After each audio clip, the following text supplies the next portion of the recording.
Bonsoir à tous. Imaginez un être supérieur qui voyage dans le temps et qui choisit une personne pour nous montrer notre avenir, notre futur.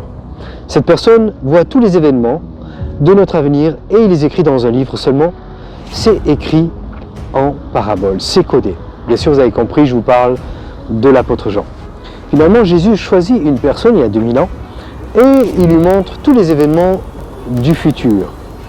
Alors, vous pensez bien que 2000 ans après, Jésus peut aussi choisir une autre personne pour lui révéler tout ce qui a été consigné dans ce livre.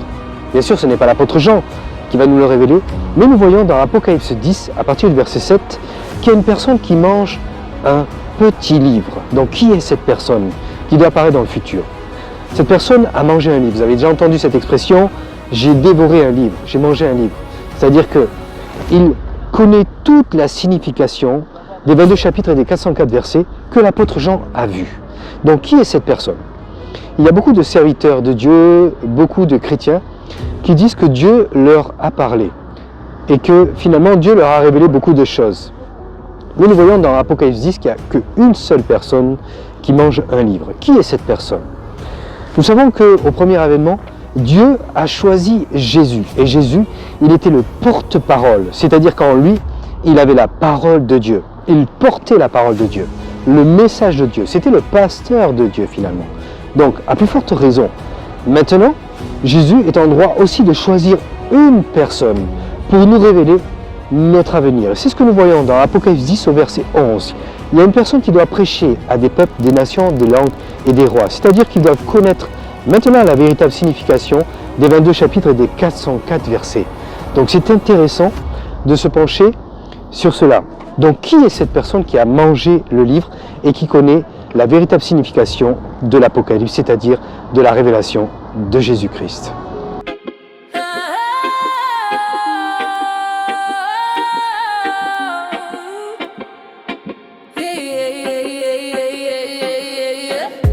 Dans les derniers temps s'élèvera la montagne de Sion,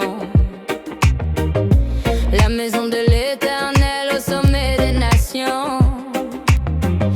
De Sion jaillira la lumière éternelle.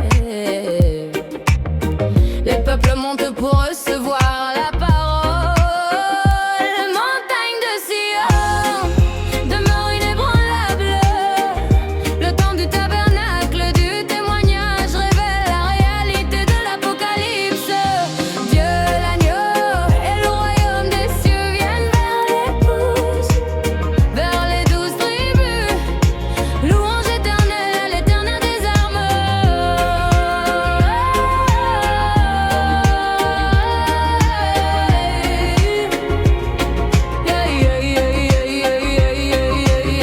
Comme si on demeure ferme et immuable, ainsi est la multitude de toutes les nations qui se confient en l'Éternel.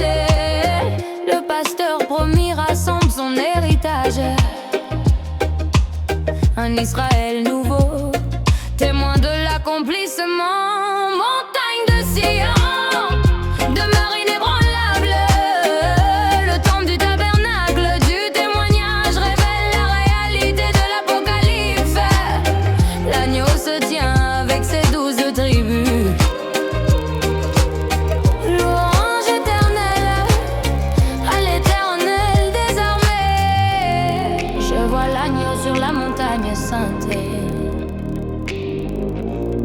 avec les rachetés chantant un cantique nouveau. Les 12 tribus sont son peuple choisi.